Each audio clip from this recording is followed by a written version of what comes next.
Hello, hello. Good evening, good morning, good night. I hope everyone is having a good time. Really? Really? We just needed a bunch of shit popping off in the background? Really? Sorry about that. Guys, I've heard you contact me. I have heard the call. I've heard I've heard you guys. Um as it's always happened to go about with me, I check the comments, I read it, I try to respond to you guys, and you all unanimously, wow, you all unanimously got a hold of me in the comments asking where's the next chapter, where's the rest of the book. Okay, I've heard you, I hear you, and by all means, we are here to finish off the books. No problem. Um, as it stands currently, uh, I'll take some time to figure out a decent uh, schedule for the next chapters to come out because we're not that far from being completely done. Yo, I actually think people are getting shot tonight. What? What is happening in my small city? Like, this is ridiculous. Okay, so we are actually 6 chapters away from being done. So in 6 parts here, we will figure out a decent schedule to release all the chapters out for consumption, and I hope you guys enjoy them. I've had a few changes that I wanted to make, and so I've gone ahead and done that. Hopefully, without any kind of major turbulence, we can continue. So, without further ado, um, if you want to take that time to like, subscribe, hit that notification bell, now's the time to do it. And let's hit the story.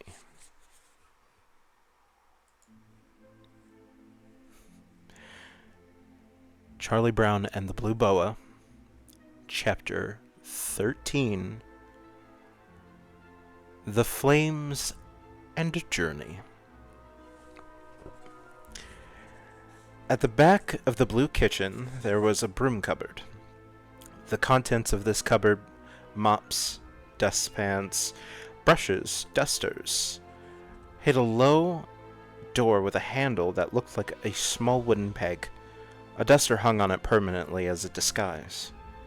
If the handle was turned, however, the door opened into a softly lit corridor. When Cook came to Bloor's academy, she had been given a cold room in the east wing, but she had no intention of staying there. The Bloors had no idea of her true identity. They never had imagined that Cook knew more about the ancient building than they did themselves. She had very soon moved into a secret underground apartment they knew nothing about. How could the Bloors have guessed that Cook had arrived with the sole purpose of helping the children of the Red King? Being endowed herself, another thing the Bloors had no inkling of, Cook had always had a powerful urge to protect children who might suffer for their talents, and she had a strong suspicion that of all the endowed children at Bloor's Academy, it was Charlie Bone, with his eager and often clumsy attempts to help people, who was most in need of her watchful eye. Charlie had a tendency to rush into things without thinking them through, and now he had made his most foolish move yet. With Cook's help, he would have to put it right. Blessed led Charlie as far as the kitchen, but would go no further. He laid in front of the door, with his head resting on his paws. Obviously, he was in the habit of guarding Cook's quarters at night. Charlie made his way over to the broom cupboard. He had been to Cook's underground rooms twice before, but as far as he knew, Gabriel was the only other person in the whole school who knew the truth about them, and he had been sworn to secrecy. Charlie clambered over bottles of polish, tins, brooms, and piles of rags. He had turned the handle in the small door, and it creaked open. Charlie stepped into the corridor behind it and ran towards a flight of steps. He entered another cupboard and knocked on a panel at the door. "Is that you, Charlie Bone?" came Cook's voice. "Yes," said Charlie softly. "You'd better come in then." Charlie stepped into a low-ceilinged room with worn, comfortable armchairs and darkly glinting wooden furniture. In winter, Cook's stove glowed with bright coals, but today the fire was out, and the room had an indoor summer stuffiness.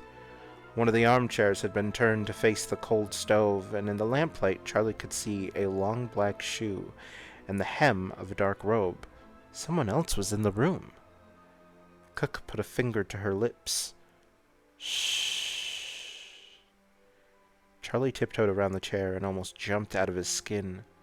There, fast asleep, was Scarpo, the sorcerer. "How did he get in here?" Charlie whispered. "I might ask you the same thing. What have you done, Charlie?" "It's not my fault, honestly. I didn't think it was possible. You see..." Charlie felt slightly embarrassed. "I went into this painting where he was, and he must have come out with me, but I didn't see him." Charlie shook her head. "The poor man was in a terrible state when I found him. He was crouching in my broom cupboard, weeping, begging me to let him go home. He can't stand it here, the noise, the lights, so many people. He's terrified." "He's done some pretty terrifying things himself," said Charlie, forgetting to whisper. Scarpo's eyes suddenly flew open. "You!" he cried, glaring at Charlie. "Yes, me," said Charlie. The sorcerer uttered a string of words that were quite unintelligible to Charlie. "What is he talking about?" asked Cook. Cook gave a grim smile. "He speaks in an ancient jargon, but luckily we come from the same part of the world, so I can just understand, and the poor man is asking you to take him home." "How can I do that?" said Charlie. "The painting's at home, and I won't get out of here till Friday." Scarpo, who'd been watching Charlie's lips, turned to Cook with a frown. In a strange sing-song voice, Cook explained Charlie's problem. Scarpo groaned. "I'm already in trouble over this," said Charlie. "Dr. Bloor guessed it was my fault. After the bells and the frogs and the chickens and stuff, I'm dead meat if he doesn't stop. So you better quit putting spells on things, or I won't be able to, be around to help you." Scarpo scowled and muttered something. "I think he understands," said Cook. She heaved a sigh. "I suppose I better keep him here until Friday, although I can tell I don't fancy sharing my quarters with a sorcerer. Imagine! His father sailed over from Italy with Rizzo, Mary, Queen of Scots' great chum." "Wasn't he murdered?" said Charlie. "Horribly," she said in an undertone. "You better pop back to bed now, Charlie, or you'll never wake up on time in the morning." Charlie was about to leave when a problem occurred to him. How's he going to get out of here without being seen? "The same way he got in," said Cook mysteriously. "Good night, Charlie." Charlie didn't trust Scarpo. Next morning he waited for something awful to happen. But no more elephants or frogs arrived. The sky was clear and blue, the sausages remained sausages, and nothing happened to the evening cottage pie. "More's the pity," muttered Fidelio, the vegetarian. All through supper, Charlie could feel Dr. Bloor's cold eyes on him, and he had a feeling that the headmaster was almost disappointed. He had probably enjoyed thinking of some awful punishment for him. In the king's room after supper, there was an atmosphere you could cut with a knife, as Grandma Bone would have put it. Charlie heard Zelda whisper, "Bones Mayhem Monday," and Asa gave one of his horrible snorts. It was a very uncomfortable hour, with Lysander's drum still throbbing in the background and Tancred's angry breeze blowing paper off of the table. Just to put him in his place, Zelda started moving books and pens out of their owner's reach. Worst of all was Manfred's hypnotizing stare, which seemed to be constantly aimed at Charlie. Belle was watching Charlie too, but her face wore a spiteful, bitter look. What was she up to? Charlie wondered. He told no one of the nighttime visit to Cook's, but when he, Gabriel, and Fidelio were on their way to bed, Fidelio said, "Come on, Charlie, what's happened? Did you find the old fellow?" "Yes," said Charlie. He looked over his shoulder. There was no one within earshot, so he described his meeting with the sorcerer. His friends stood motionless in the passage and listened with rapt attention. "So that's why the bars aren't gold anymore," murmured Gabriel. Matron came striding towards them, shouting, "Why are you here looking there? Bed! Come now!" She clapped her hands aggressively. To Charlie's great relief, the rest of the week passed without more unpleasant or magical incidents. People stopped giving him funny looks and whispering behind his back, and by Friday afternoon, most of the school were so occupied in the end-of-term play they had forgotten about Charlie Bones' Mayhem Monday. Charlie had often wished he could take part in the play. All his friends were involved. If they weren't acting, they were painting scenery, making costumes, or playing an instrument. Even Billy Raven had been roped in the play, an elvish drummer. But Charlie was considered useless when it came to entertainment. Today, however, Charlie was glad to get out of school while so many others had to stay behind for the rehearsals, but as the school bus approached Filbert Street, his stomach began to lurch uncomfortably.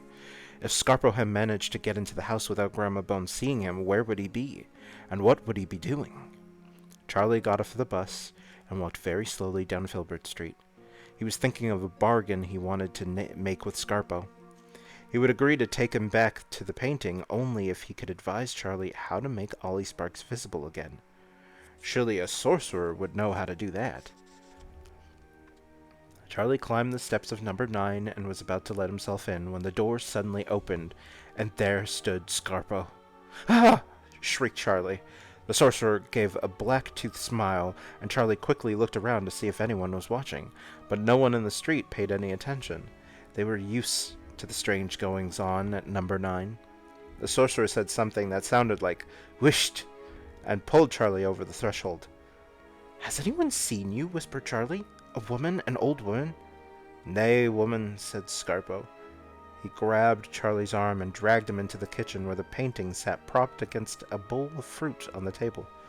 Scarpo nodded at the painting and said, "No." "Not here," said Charlie. "Someone might come in. Upstairs." He pointed at the ceiling. Scarpo grabbed the painting and shoved Charlie through the door. He was gabbling away at Charlie, but he could hardly recognize a single word.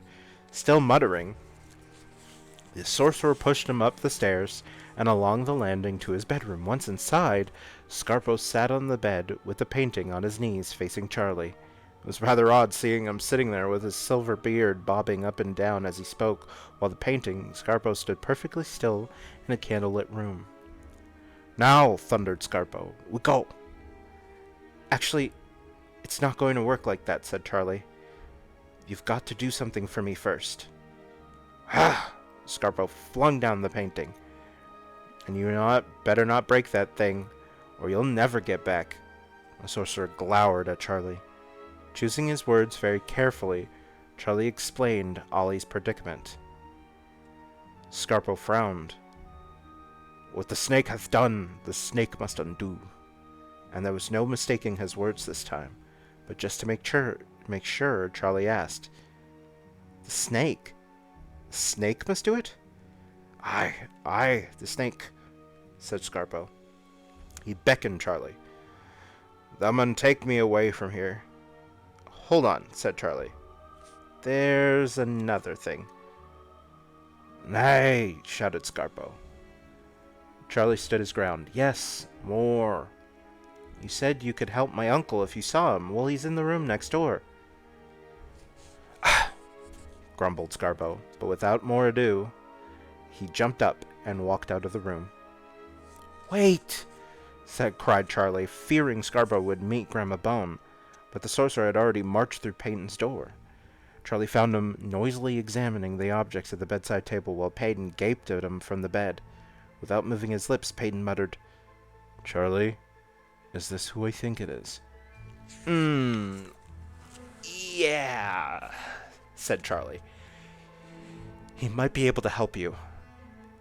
"And how is he going to do that?" Peyton nervously inquired. All at once, Scarpo leapt to the door and locked it. Then, reaching into his voluminous robes, he brought out a chain.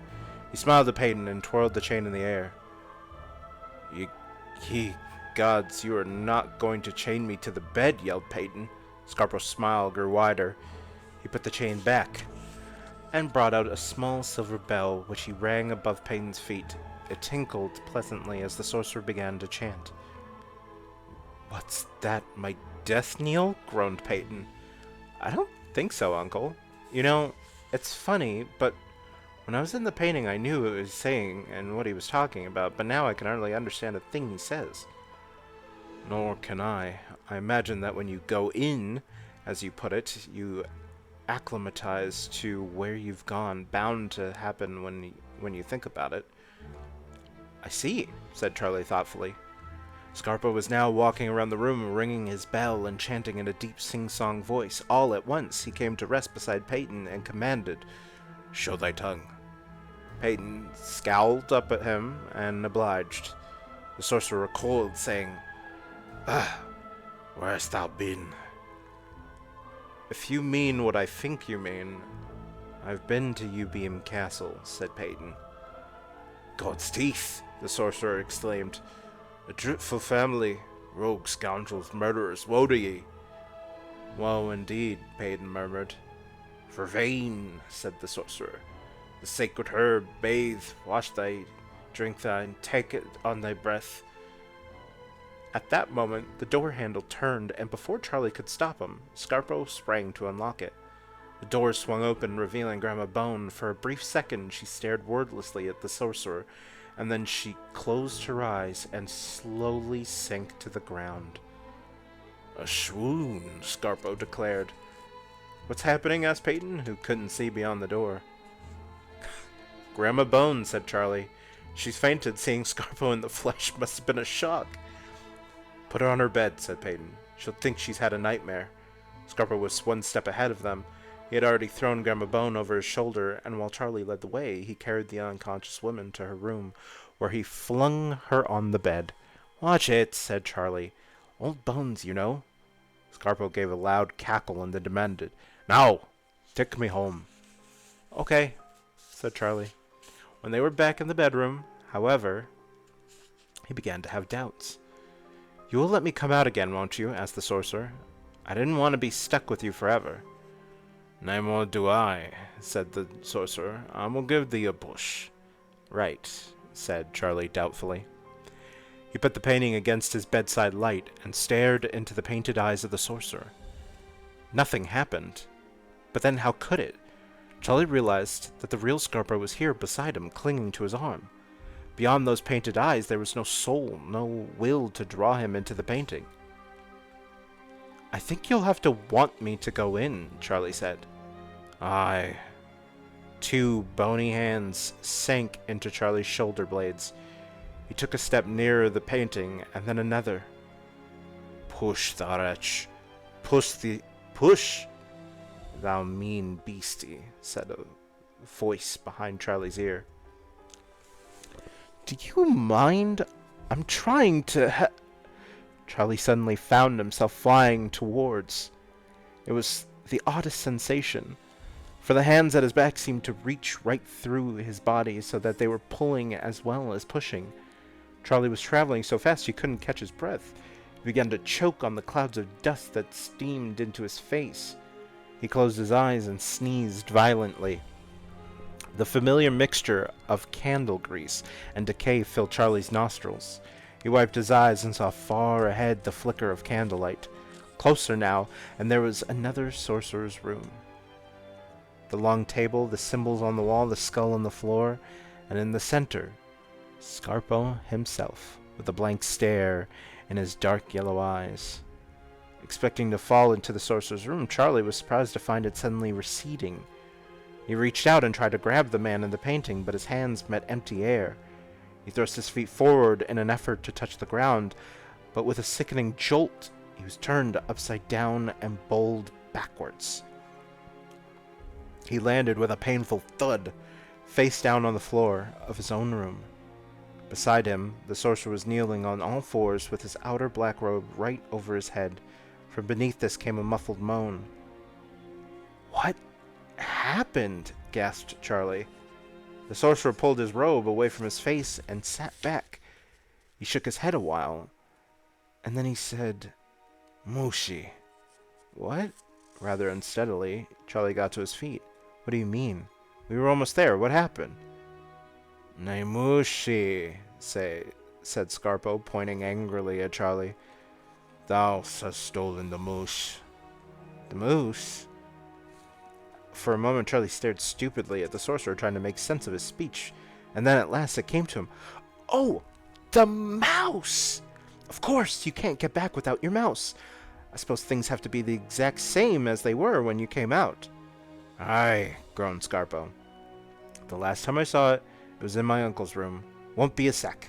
Scarpo leapt to his feet, anxious not to let Charlie out of his sight. They burst into Peyton's room, both talking at once about the lost mouse and the unsuccessful traveling. Do be quiet, groaned Peyton. My head is splitting. Why is that man still here? Charlie explained, we have to find the mouse, or he won't be able to get back. Ridiculous, said Peyton. That mouse is long gone. You won't find it here. It's somewhere under the floorboards. There were probably enough crumbs down there to keep it going for months. Scarpo dropped into a chair, put his head in his hands, and began to rock back and forth, wailing like a siren. For pity's sake! Peyton clamped his hands over his ears. Charlie, find my phone. Peyton had brought himself a mail-ordered mobile phone, which he had used primarily for ordering books, although now and again ill-fitting garments would arrive, only to be hastily sent back. Charlie eventually found his uncle's mobile, buried under a mound of paper on the desk. What are you going to do? He asked, handing his uncle the phone. I'm going to call Mr. Onimus, he said, dialing a number. The cats will sort this out. The cats? They'll kill it, said Charlie. His uncle took no notice. Ah, Mr. Onimus, he said. Peyton Ubeam here. We have a problem, Charlie and I, and, someone else. I should be very grateful if you could bring the famous flames to see us, if they are available, of course. He paused a while. A light musical voice came leaking out over the mobile. They are? Splendid. Peyton glanced at the sorcerer. Speed would be appreciated, thank you. Scarpo had stopped wailing and now watching Peyton with interest. Thy fingers have a magic touch, he said, wagging his own finger at the mobile. Yes, you could say that, Peyton agreed, avoiding Charlie's eye. Now then, Mr. Scarpo, patience is required. Very soon a good friend of ours will arrive with help. In the meantime, I would be very obliged if you would keep quiet. As you are aware, I am none too well, and any more noise might finish me off, thank you. The sorcerer listened attentively to Peyton's speech. He was obviously impressed. Now and again he hummed under his breath, but apart from that, the room was so quiet you could hear a clock Peyton had mislaid ticking from the inside of a cupboard. The house was quiet too until Amy Bone came home from work. Charlie went down to the kitchen, let his mother know what was going on. He spoke so fast it all came out a rather muddled rush, but Mrs. Bone soon got the gist of what Charlie was trying to say. She dropped her shopping bag and sat down, saying, How amazing, Charlie. Do you mean to say a medieval sorcerer is actually in the flesh, sitting in Peyton's room? I think he's probably more Tudor than medieval, said Charlie. His father had something to do with Mary, Queen of Scots. I can't get over it. I mean, I'd no idea your talent would lead to this. Does your grandmother know? Yes, but she fainted when she saw him. I'm not surprised. The bell rang, and Charlie ran to open the door. Here we are, Charlie, at your service. Mr. Onimus leapt into the hall, followed by the three cats. Afternoon, ma'am, he said, when Amy Bone popped her head around the door. I'll leave you to it, she said, retreating into the kitchen. The presence of the cats always made Charlie feel unaccountably happy. It was like watching the sun come out from a gray, rainy day. They paced round his legs, rubbing their heads against his knees and filling the hall with their loud purring, while Charlie explained this situation to Mr. Onimus. Uncle Peyton thought the flames would find the mouse, said Charlie. But surely they'd kill it, won't they? Of course they won't. Not if they know what's wanted, said Mr. Onimus. Upstairs with you, my beauties. The cats bounded up the stairs, Aries leading with the orange, Leo close behind, and yellow Sagittarius bringing up the rear like a bolt of brilliant light. Unfortunately, Grandma Bone chose that moment to open her door. Cats! She screamed. Aries spat at her. Leo hissed and Sagittarius growled. Grandma Bone stepped back into her room and slammed the door. I'm not coming out of here until those creatures have left this house, she shouted. That's fine by me, muttered Charlie. He led Mr. Onimus and the cats into Payne's bedroom, where Mr. Onimus bent over the invalid's bed and said, I heard of your affliction, Mr. Ubeam. Rest assured we'll all do what we can to help. Thank you, Orville, said Peyton. But it's that man whose needs are most pressing. He pointed at Scarpo. Mr. Onimus gave a little jump. He had noticed the sorcerer hunched in an armchair beyond Peyton's desk. Mercy! Forgive me, sir. What an honor. Orville Onimus. And he held a paw-like hand. The sorcerer allowed his own hand to be shaken, but he seemed hardly aware of Mr. Onimus. He gazed was fixed completely on the three bright cats. Beautiful beasties, he muttered. Ancient creatures, lepers nae thine, sir. Ah, they belong to no one, said Mr. Onimus. Though, once they were the king's. I'm speaking of the Red King, of course. The Red King, aye. Scarpo nodded, his eyes still on the cats, watching them hungrily. You can't take them back with you, said Charlie sternly. Scarpo's beard quivered. I am not a thief, boy. Actually, Charlie just stopped himself from mentioning the stolen wand. The situation was delicate enough. Where's this painting, then, Charlie? Asked Mr. Onimus. Charlie fetched the painting from his room, and Mr. Onimus put his finger on the painted mouse and said, See? See that, Flames? That mouse there, peeping out of a pocket. The cats watched Mr. Onimus's finger, and then turned their earnest gaze towards Scarpo. Their bright eyes traveled from his face to a dark pleat on the side of his robe, where there was now no mouse. Their quick understanding was astonishing. In a second, they had darted round the room, under the bed, and out of the door. Charlie looked into a passage to see where the cats would, or what the cats would do.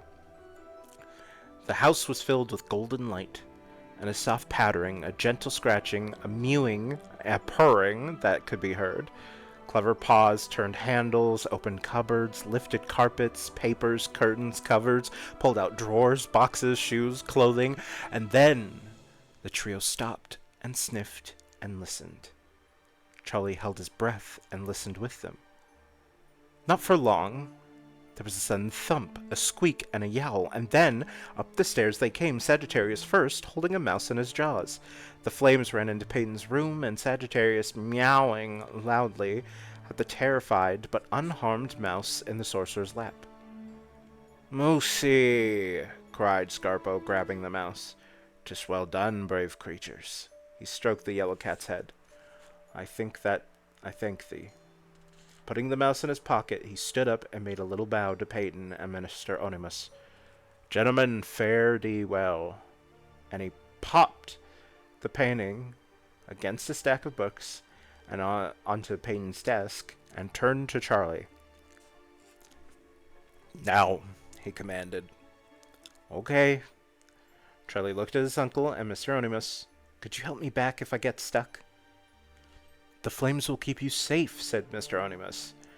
And the cats moved closer to Charlie as the whole uncomfortable business of being pushed and pulled began all over again. But this time, while Charlie traveled, he felt a comforting warmth enfolding him, and as he watched the blank eyes of the sorcerer, he kept glimpsing flashes of red and gold beside him. When the sorcerer's eyes began to glow with life, Charlie knew he had succeeded in bringing him home. Now he must retreat before Scarpo started playing tricks. However, it seemed that Scarpo had no intention of tricking Charlie. Go now, Charlie Bone, he said, waving his hand, and mind the herb for thine uncle's affliction. What happened next was certainly not Scarpo's fault. Behind the sorcerer's table, there was a window, and Charlie's gaze was drawn to a stretch of glittering sea beyond. Before he could tug himself away, he found himself flying through the window. As he sailed over the moonlight water, Charlie sensed again the warm presence of a bright set of creatures. He wasn't afraid. The dark mass of a forest loomed in the distance, and he felt breathless with anticipation as he drew closer. Now he was floating above the trees to a place where the topmost leaves were touched with firelight. He looked down into a glade where a man stood tending a fire. The man wore a red cloak, and his skin was the color of warm brown earth. Charlie felt him to be the saddest man in the world. Sparks from the fire began to float up into the air, and when the man followed them with his eyes, he saw Charlie. Sadness left the man's face, and he gave a sudden joyful smile. In a deep, melodious voice, he called 3 names, and 3 creatures stepped out of the shadows. The firelight danced on their pale spotted coats, and they looked up at Charlie with their gold eyes.